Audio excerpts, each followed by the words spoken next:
Jeff Stein will be competing in the Area 43 contest in the North Division on March 21st. He's still working on a title, and his speech is a rough draft. Aren't they always a rough draft, though? Until you give it? Jeff is looking more for comments about message, clarity, and purpose rather than the performance aspect. But he'll take comments on that, too. So please welcome Jeff Stein with, for now, Do You See What I See?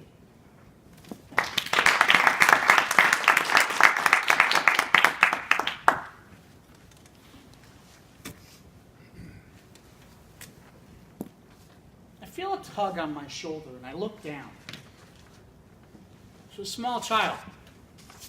He looks up to me and says, "Excuse me, why are you so fat?" I pause for a second. His father's standing behind him. I expect him to do something. Nothing. So I look at the child. I eat small children.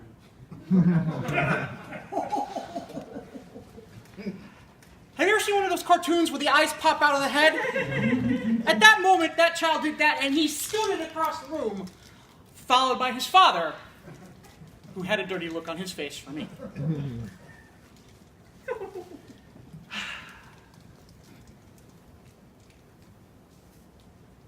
We have 50 to 70,000 thoughts per day.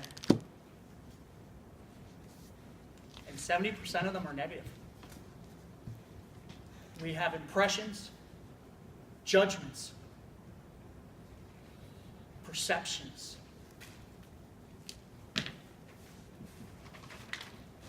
Or maybe it's just fear. From anything from weight to hair color,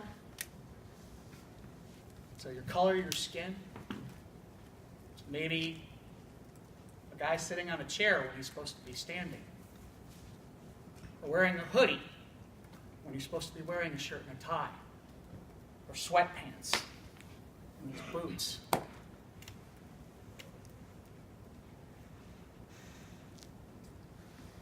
Why don't we accept people for who they are? At that moment, after it was over, it made me think about a time back when I was in college. It was the week before Christmas, and all through the motel, not a creature was stirring except me and my buddy Fred. Fred, black hair, brown eyes. He was my brother from another mother. We were like this. Hung out all the time, thick as thieves. If there was anything I ever needed, it was Fred. Except for the part where he'd go to church on Sunday. Every Sunday. And sing like an angel. We were at the motel for a speech tournament. And as we're coming back from getting a refund from the clerk, I spot a Dr. Pepper machine.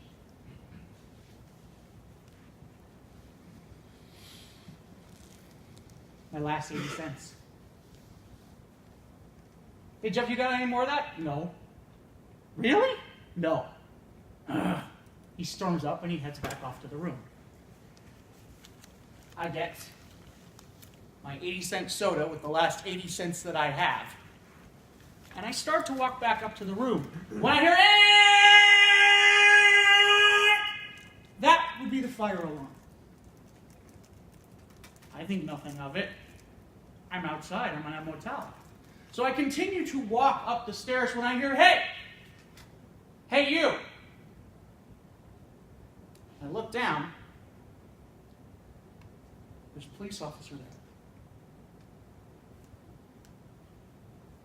Yeah, you! Okay.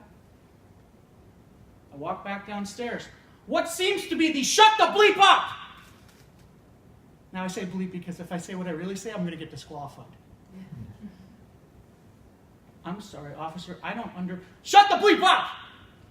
Get the bleep against the wall! Okay. Do I have to put my Dr. Pepper down? Yes! That's the last 80 cents. Get the bleep against the wall! Okay.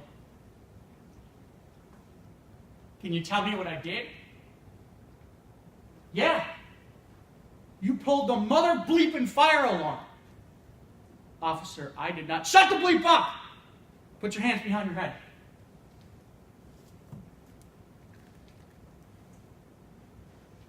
Where's your friend? 211.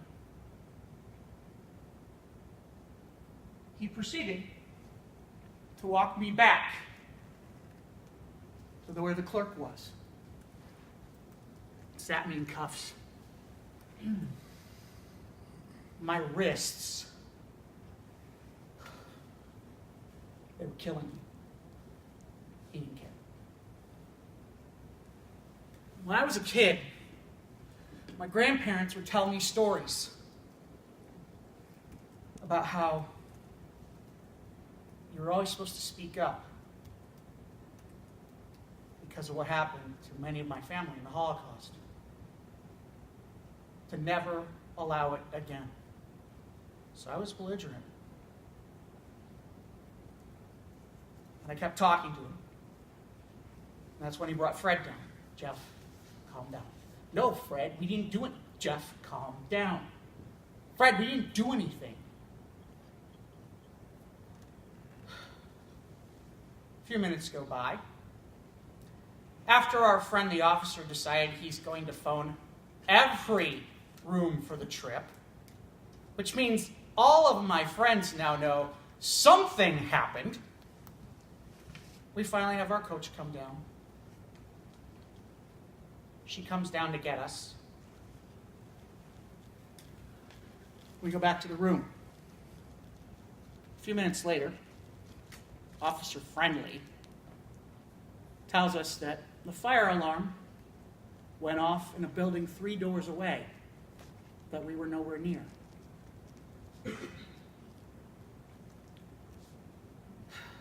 And apologizes and leaves. My wrists are still sore. Look over at Fred.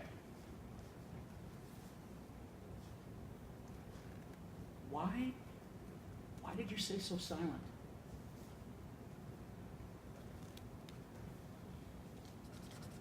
Because it's what I was taught to do. Fred's black. And unlike me, he had been taught very different life lessons. And at that moment, I realized that, like that kid, I had made a perception, a judgment, a reaction, without thinking it all the way through. Do you do that? Did you judge me when I came up here wearing just this hoodie, wearing these shoes, sitting on this chair? Why can't we accept everyone for themselves? Look past the fear. Look past the doubts, the bias, the perceptions. And see them for who they are. Even if they do eat small children.